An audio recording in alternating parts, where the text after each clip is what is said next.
अस्सलाम वालेकुम dear students of grade 10 and grade 9। आप सोच रहे होंगे मैंने पेपर तो क्लास 9 का लिया हुआ है तो मैं ग्रेड 10 को क्यों खुशामदीद कह रही हूँ इस वीडियो में। वो इसलिए क्योंकि ग्रेड 10 के बच्चों ने इम्प्रूवमेंट देनी है क्लास 9 की। तो अब जो बच्चे क्लास 9 के फ़िज़िक्स की इम्प्रूवमेंट देंगे ये वीडियो उन सब के लिए बहुत ज़्यादा इम्पॉर्टेंट है, क्योंकि इस वीडियो में मैंने जो आप लोगों का पेपर हुआ है वो पूरा पेपर सॉल्व किया हुआ है और उसमें आप लोगों को और वाले भी तमाम सॉल्यूशंस मिलेंगे। तो इस वीडियो को आपने एंड तक वॉच करना है और मेरे चैनल पे अगर आप नए हैं तो अभी चैनल को सब्सक्राइब करें ताकि इसी तरह की नई आने वाली वीडियोस का नोटिफिकेशन आप लोगों के पास सबसे पहले पहुंच जाए और आप मेरे वीडियोस को पूरा वॉच कर सकें। तो पहला क्वेश्चन है आप लोग का, what are base quantities, construct a table showing any four base quantities along with the units and symbols.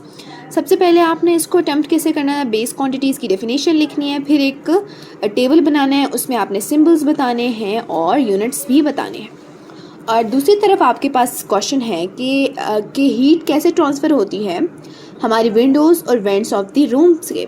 तो ये एनबीएफ का क्वेश्चन है, एनबीएफ की बुक में से आया है। आप लोग सिर्फ पंजाब की बुक से भी पेपर याद कर सकते हैं क्योंकि पेपर हमेशा कॉमन चीज़ों पे बेस होता है। अब ये एक ऐसा क्वेश्चन था, अब मतलब एनबीएफ की बुक से बहुत कम क्वेश्चन आते हैं, लेकिन अगर आप पंजाब की बुक ही को अच्छी तरीक़ा से कर लें तो आपका पूरा पेपर जो देखें वो बहुत ही ओवरऑल इजी था और सिंपल भी था। तो ये वाला क्वेश्चन मैं आपको कम्युनिटी में आंसर कर दूंगी, इस वीडियो में आपको नहीं बताऊंगी, मैं आपको कम्युनिटी में आपको इसका आंसर कर दूंगी क्योंकि मैंने अभी इसका नहीं लिखा हुआ और मैं आपको कम्युनिटीज़ में इसका आंसर दूंगी। तो क्वेश्चन नंबर 1 का मैं आपको आंसर अभी दिखा सकती हूँ। सो ये देखिए, base quantities are the quantities on the basis of which other quantities are expressed. ठीक है, ये मैंने यहाँ पे एक्सप्रेस लिखा है, स्पेलिंग थोड़ी मिस्टेक हो गई है। तो एग्जांपल्स जो भी आपने 7 बेस क्वांटिटीज़ याद की हैं उनमें से कोई भी 3 लिख दें। मैंने यहाँ पे 4 लिखी हैं, लेकिन आप 5 भी लिख सकते हैं, 3 लिखें तो बेस्ट है। देयर आर 7 बेस क्वांटिटी 7 होती हैं और आप इनके फिर जो आपका क्वेश्चन का सेकंड पार्ट था वो मैंने यहाँ पे आंसर कर दिया और उसके यूनिट्स और उसके सिंबल्स भी बता दिए। तो अब हम क्वेश्चन नंबर 2 की तरफ मूव करेंगे।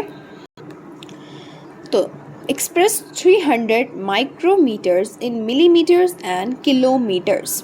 तो हमने मिलीमीटर्स में भी करना है और किलोमीटर्स में भी करना है। अब उन्होंने यहाँ पे देखें आपके पास मार्क्स डिस्ट्रीब्यूशन भी हुई है। अगर आप सिर्फ माइक्रोमीटर से मिलीमीटर्स में करेंगे तो आपको 1.5 मार्क्स मिलेंगे और अगर आप माइक्रोमीटर से किलोमीटर्स में भी करेंगे तो आपको 1.5 और मिलेंगे नंबर और आपको इस तरीके से पूरे नंबर मिलेंगे। और जबकि अगर ये आप सॉल्व करेंगे आपको पूरा सॉल्व करने पड़ेगा और पूरे के ही आपको 3 नंबर मिलेंगे। अगर किसी को ये सवाल नहीं आता तो और इसका आधा पार्ट आता तो वो आधा भी ज़रूर करे, क्योंकि कुछ बच्चे जो हैं आधा सवाल आता है आधा सवाल नहीं आता वो छोड़ के आ जाते हैं। अगर आपको एक आधा भी आता है सवाल, कुछ भी आता है ना, वो लिख के ज़रूर आएँ क्योंकि कोई पता नहीं होता, आपको नंबर मिल सकते हैं।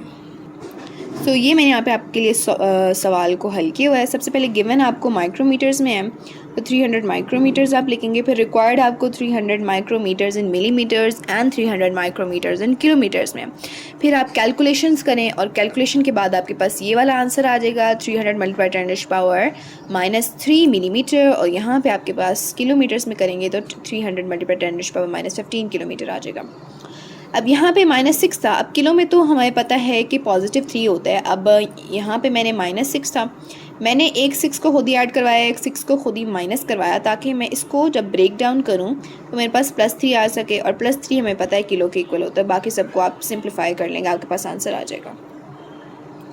आप इसकी स्क्रीनशॉट ले सकते हैं। अगर आपको इसका PDF चाहिए तो आप मेरे व्हाट्सएप चैनल को ज्वाइन कीजिए।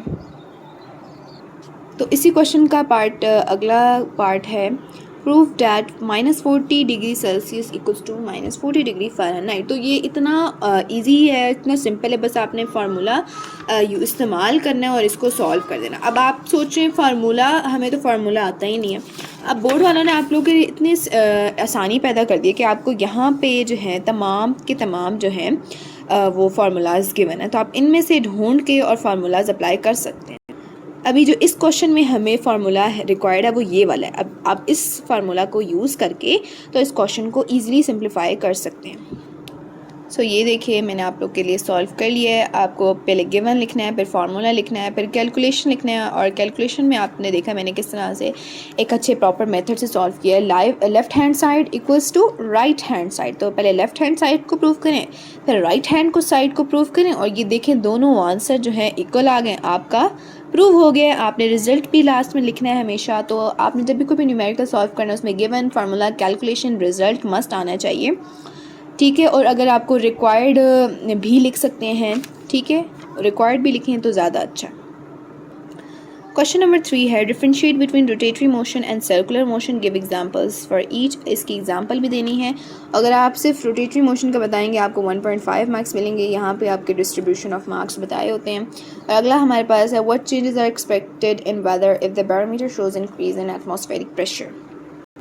तो ये देखिए मैंने कितना अच्छा आप लोगों के लिए लिखा हुआ है। और ये आपने भी पेपर में भी इस तरह से ही करना है। एक टेबल बनाएं और ऊपर डेफिनेशन लिखें, फिर एक्सेस लिखें, फिर एग्जांपल लिखें। एग्जांपल आप 2-3 भी दे सकते हैं इस सवाल में।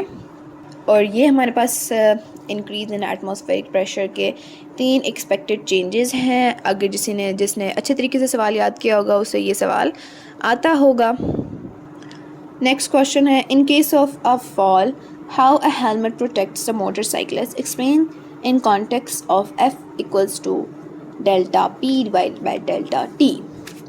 तो इसका आंसर ये है, आप इसकी स्क्रीनशॉट ले सकते हैं।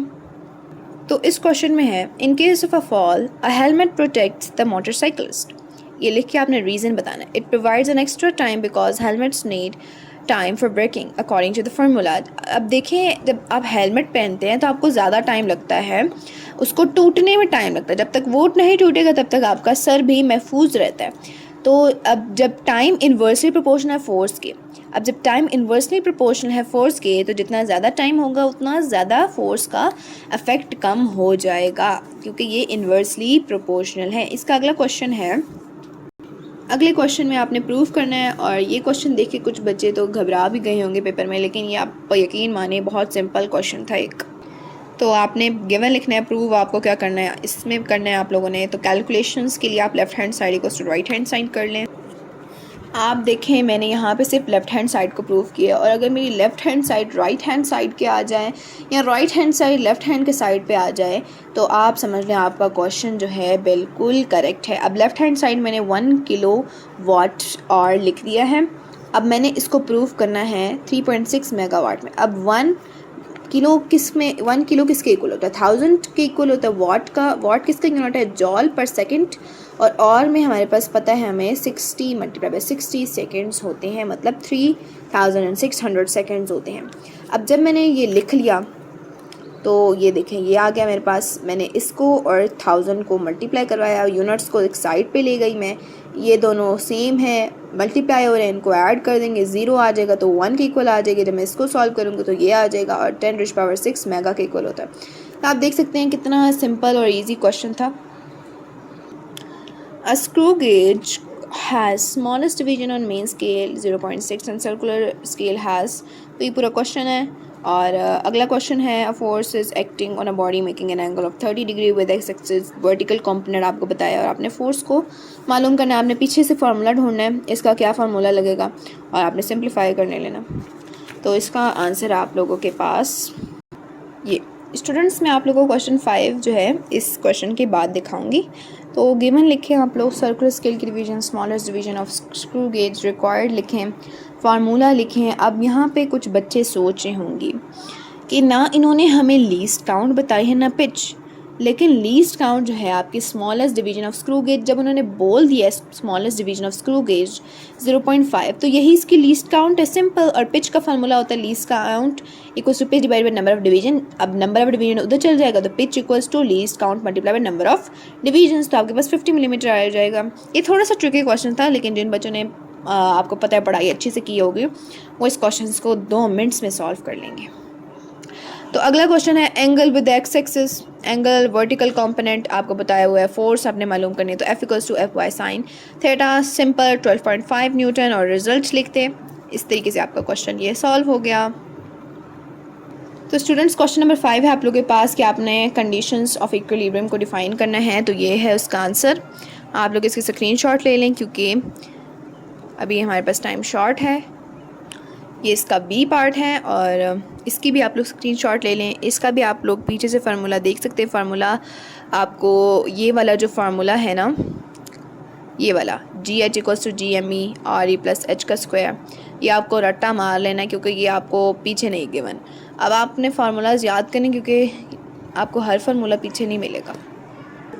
ये देखिए यहाँ पे तो ये फार्मूला गिवन है क्योंकि ये किसी न किसी सवाल में इस्तेमाल हुआ है, लेकिन कभी कभी ऐसा होता है कि आपको कोई फार्मूला गिवन नहीं भी होता। तो इन आप लोग इस क्वेश्चन की स्क्रीनशॉट ले लें।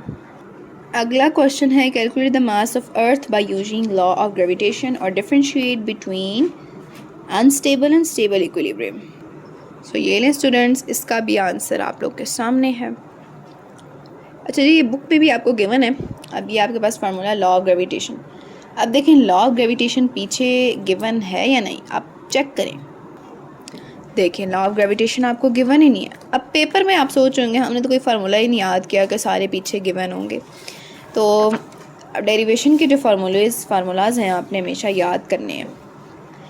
तो देखें लॉ ऑफ ग्रेविटेशन F=G(m)(m)E/r²। तो मास ऑफ अर्थ इस तरीके से आप लोग सॉल्व कर सकते हैं। ये आपको पता है फोर्सेस की इक्वल होता है वेट, और वेट mg के इक्वल होता है, और mg ये वाला m कट जाएगा और बाकी सब आपको वैल्यूज़ याद होनी चाहिए, तभी आप इस क्वेश्चन को ना सॉल्व कर पाएंगे, मास ऑफ अर्थ निकाल पाएंगे। मास ऑफ अर्थ को हम लोग me से डिनोट करते हैं और इसका फार्मूला आपको आना चाहिए। कैलकुलेशंस आपको करना आनी चाहिए। आप कैलकुलेटर से करें, जिससे भी करें, लेकिन स्टेप बाय स्टेप करें क्योंकि स्टेप्स के नंबर होते हैं। ये देखिए स्टेबल और अनस्टेबल इक्विलिब्रियम, डेफिनेशन लिखे, सेंटर ऑफ ग्रेविटी लिखे, एग्जांपल लिखे, आपका क्वेश्चन कंप्लीट हो जाएगा। अगला क्वेश्चन देख सकते हैं आप लोग। अमाउंट ऑफ यूरेनियम दिया है, रिक्वायर्ड एनर्जी है, फार्मूला है। बस आपने एनर्जी के फार्मूले में आपने पुट करनी है E=mc, तो आपके पास आ जाएगा आंसर। यहाँ पे एक मिस्टेक हुई है, E=mc²। ठीक है, यहाँ पे आपने स्क्वायर करना है और फिर आगे से ये थोड़ा सा क्वेश्चन गलत हो गया आप लोगों ने, लेकिन इसको इसके अकॉर्डिंग सॉल्व करना है। अब आप देख सकते हैं the outer edge of the road is kept higher on the circular turn, ताकि फोर्स ऑफ फ्रिक्शन इंक्रीज कर सकें, और ये आपके पास आंसर है। During the circular turn the friction between the roads and the tyre decreases, this increases the chance of slipping the tyres from the roads and it can cause accident. That is why the outer edge of the road is kept higher on the circular turn to increase friction between the road and the tire. This reduces accident. आप लोग इसको book से भी कर सकते हैं। ठीक है, अब आगे आपको मैं नेक्स्ट वीडियो में इसका सोल्यूशन पेश करूँगी। तो अगर आपको ये वीडियो अच्छी लगी है तो इस वीडियो को आप अपने दोस्तों के साथ शेयर करें, कमेंट करें, लाइक करें, सब्सक्राइब करें, शेयर करें। अगली वीडियो तक के लिए अल्लाह हाफिज़।